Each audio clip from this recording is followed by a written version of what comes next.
A day in mid-June 2014. A day I thought I was headed to work after a routine appointment with my neurologist. Little did I know that I would end up never returning to work again. Hey kids, Straight Talking Fedora coming at ya. And if you're new here, we're a social commentary and storytime channel focusing mainly on mental health issues, but not exclusively to social issues of the day. If you're into that kind of thing, please consider subscribing and hit that little ringy dingy bell icon below so you can be notified every time I upload. Today's video is a story time and part of that series on mental health and employment I started a while back. For those who are interested, I will link the playlist of that series of videos in the description box below. Before I go on, this will be a short-ish video with not too many details. I do plan to do a longer one with more detail for my future Patreon account. Yes, boys and girls, I am setting up a Patreon account and we'll keep you updated as to when that will be up and running. Just figuring out the tiers and what can I offer and stuff like that. So that longer, more detailed video will be reserved for that. A while ago, I uploaded a rather long video about my own checkered work history, which you will find in the info card above, as well as in a pinned comment below. As many of you know, I was working as a secretary for a social service agency under the Quebec Government Health and Social Services Ministry. Yes, I was one of those. An evil public servant. Ew. Ugh. I was also the most rewarding and most stable job I ever had, spanning over multiple years during my adult life. Except, of course, the year 2013, 2014 would be transformative. A lot of crap came down the pipe that year, which led to much absenteeism due to loss of different sorts, illnesses between me and my ex-partner, including both he and I came down with pneumonia at separate times, which put us both out of commission for a while. I ended up having a breakdown of sorts shortly afterward, so was absent pretty much most of the winter. Then that spring, I was elected interim vice president of my union accreditation. I had already served a year as recording secretary. And coming from a union family, I was the first woman to serve from my family. So it was really a source of pride for me. And I'm sure if my father were alive to see that I had become interim VP, he'd have been on those rare occasions proud of me. But that lasted all of 5 minutes. Some crap came down at my work as well as in my personal life. I was already pretty burned out by then. This incident turned out to be a case of where the delivery is often worse than the actual message.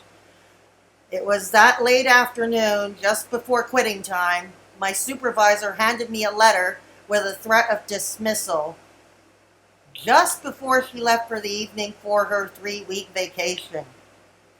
Yeah. I had gotten in touch with the union president to file a grievance. However, sadly, we were sacked with a president in Paulette who was more sympathetic to the employer or labor relations than she was with the actual members. Sorry, but to serve on the executive of a union accreditation requires a good deal of an adversarial relationship with the employer or labor relations. But anyway, the president suggested that since I had an appointment anyway with my neurologist the following day, that I should ask him for a sick leave. You know, to hit that reset button of sorts. The thing is that anybody who knew my neurologist at that time knew that he practically never takes people out of work. One would have to pretty much be comatose. And even then, and I told her this, all she said was, just try.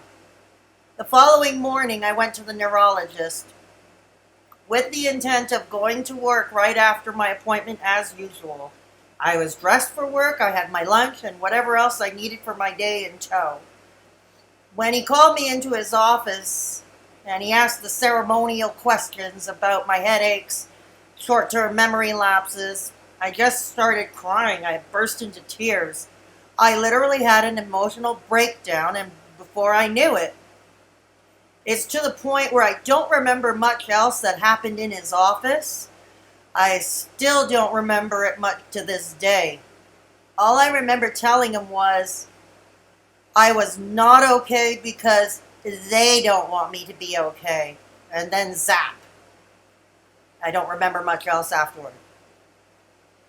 Next thing I knew, the neurologist handed me a paper telling me not to go to work, but to instead head straight to the psych emerge at the hospital. I had a pretty bad headache by then, turning into a migraine.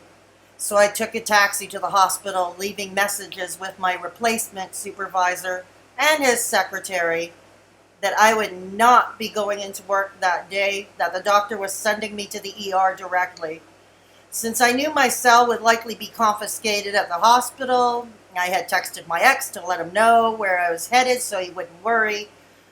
Then I ended up only spending a few hours at the hospital. The attending psychiatrist gave me a paper, 10 days off work, the maximum allowable under his mandate. He did tell me that he felt I would need a lot more time off and that I should see my family doctor about getting a paper reflecting this. I scheduled an appointment. My family doctor did give me the rest of the summer off till about September and referred me for a psychiatric assessment that would last over a 2-day period as an outpatient. Now, I'm going to gloss very quickly as to what happened subsequently, as I've already done videos about the BPD misdiagnosis and the horrible DBT program I attended. Those links to those videos will be in a pinned comment below. Those videos are fairly long, but will provide much background toward understanding this particular video. I saw Dr. P, the first psychiatrist my family doctor referred me to for an in-depth assessment. A lot of written questionnaires and that goddamn MOCA test, the Montreal Cognitive Assessment, which is short-term memory and cognitive function. He had a bunch of diagnoses for me, a lot of labels, and some surprises. He made recommendations, a whole laundry list worth, including long-term disability as a possibility and definitely short-term disability. He was definitely not recommending that I return to work anytime soon. He also sent me a referral to the great Dr. Joel Paris to get into one of his so-called DBT programs. Further into September for Dr. Paris, and by then I had received a summons from the HR at my work to report to a Dr. T. The HR's regular doctor, a GP with some psychiatric background, all the mental health medical leaves, all saw her. It was standard regulation for a sick leave over 5 weeks long. I remember being so stressed about Dr. T. She had the reputation of being a hard ass, typical employer doctor sending everybody back to work. And she liked to fat shame the overweight workers. Since I was overweight myself, I was also afraid of the shaming and really bracing myself mentally for it. I ended up getting accepted into that DBT program, regrettably. It really caused a lot more harm than good, and 2 older DBT videos will demonstrate and itemize why, again, posted in the pinned comment below, so I'm not going to rehash it all here. Dr. T, as it turned out, never asked the standard she usually asks. When do you think you will be able to return to work? She handled me with kid gloves, seemed to validate all I was saying, and not one crack about my weight. Not a one. Shortly afterward, she had submitted her report saying that I could not return to work and had no set date for my return at that time. She also concurred that I should attend the DBT program and a recommendation for prescription for some SSRIs as well as some anti-anxiety meds. Fast forward into February 2015, while neck and deep into that DBT program, Dr. T summoned me again. Again, she handled me with kid gloves. She was actually very nice to me. I don't know, maybe she's something about me she liked or related to. She also measured my neck and suspected I may have been suffering from sleep apnea in addition to everything else, and referred me for a sleep study at a hospital. Huge waiting list for that first consult for a sleep assessment here in Montreal. Dr. T this time did ask her standard question of when do I think I would be ready to return to work. Fortunately, I was prepared for the answer somewhat because at that time I was already in discussion with my family doctor to work out a progressive return to start out part-time and accommodations for me to be moved to another department at my place of work. There was just no way I could have returned to that department I worked in before going off on sick leave that fateful June of 2014. Side note, it was known fact that the ministry handed down an edict of sorts a long time before that in order to reduce medical leaves, among other things, making work more efficient and restructuring, etc., etc. So accommodations were usually to be found before putting somebody on leave before all. For example, for the most part, if a pregnant employee, for a variety of reasons, cannot really do hands-on work with clients, so they might be given desk jobs instead of being taken out of work, so to speak. Anyway, back to Dr. T, and on round 2 with her, I had told her what my doctor and I had discussed. An attempt in the spring for a progressive return to work in a different environment. Dr. T nodded what looked to be like a validation approval of sorts. I learned later on that she was recommending me to remain off work for the foreseeable future. No suggested revisiting back to work in the spring as was discussed. Fast forward to July 2015, I had been discharged from the DBT program the month before, and my doctor wrote a paper asking for progressive return. 1 day per week to start and progressively increasing the time back at work with an accommodation to move to another department. Again, since the agency was theoretically supposed to find accommodations for returning workers, returning from a sick leave or on preventative leaves and such, I honestly didn't believe this was an issue. I thought they would have been happy that I was coming back to work. But no such luck. I won't go. HR said they wanted me to be assessed for accommodation by Dr. T. I was not worried because Dr. T seemed to agree last February that I should be moved whenever I returned. And I did express to my HR agent that looked after my file that I actually looked forward to seeing her. HR said okay, and they would keep me off work until I can have that second opinion. Only change of plans, though. I was not to see Dr. T again, but instead, HR had other ideas. They decided to hire an independent consultant expertise. And that took place in early September 2015. The expert, a Dr. B, asked me a bunch of repetitive questions, and we talked about work and accommodations and such, as well as my life and previous experiences with therapies and such. He left no opinion at the end of the appointment. At least he verbalized nothing really to me.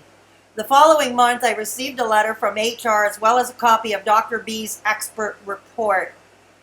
The letter basically said that Dr. B was not recommending any return to work of any kind in the near future, and that he would actually back up my family doctor should he seek permanent disability for me. So the applications with the long-term disability as well as the provincial government's disability pension were to begin in earnest. Much bureaucracy and jumping through hoops. It all had to be done before July 2016, and that was when my benefits would be transferred. Forced early medical retirement officially began in July 2016. That's going to do it for part one of this video. I will try to upload part two of my retirement and what that experience has been like to date for me by early next week sometime.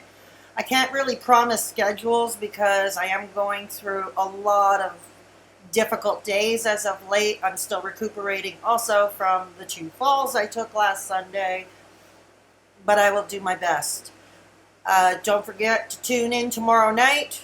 I will be doing the DIY beauty show parody with Shiza F. Ucker because she is more suited to do it than I am. Please take care of yourselves and each other. And remember, if somebody in your midst or in your environment is at risk, marginalized, or vulnerable, please take the time to look in on them, share a coffee or even a meal. Even lending a sympathetic ear is all it takes sometimes. If you like this video, please give it a thumbs up and consider subscribing and hit that bell notification below so you can be notified every time I upload. And I will see you in the next one. Straight Talking Fedora Chick, over and out.